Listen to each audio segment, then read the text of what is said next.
Hello, welcome to Pergola Nurseries in Virginia. We're planting up a few new plants in this area and we're adding 1, 2, 3, 4 black-eyed Susan. Now this is RUDBECKIA GOLDSTRUM, the proper black-eyed Susan.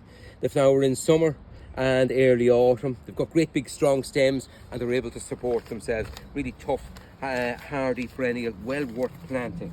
So we took out a decent sized planting hole for RUDBECKIA GOLDSTRUM black-eyed Susan. You can see the size of the hole we have here compared to the size of the plant.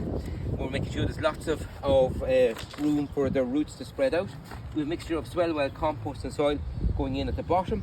And then, very important, when you're planting all your plants, you need Super Thrive planting fertilizer. A couple of handfuls at the bottom, like that there, mixed in. Super Thrive helps to reduce transplant shock. We don't want this black-eyed Susan getting shocked. And it's slowly released for the plant over a long period of time. We'll also be feeding it regularly with Flower Max to make sure it flowers well and grows quite well. It produced a decent amount of flowers this year, but takes them a couple of years to settle in and get established. So out it comes out of this pot.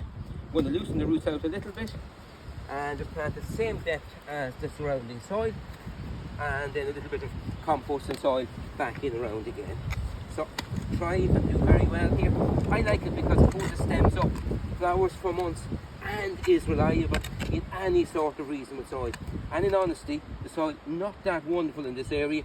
If we keep it fed, it will do very well. Height, you're talking about roughly 50 centimetres, and the clump will easily spread 60 centimetres across. So that's black-eyed Susan, RUDBECKIA GOLDSTRUM, settled in there for years and years to come.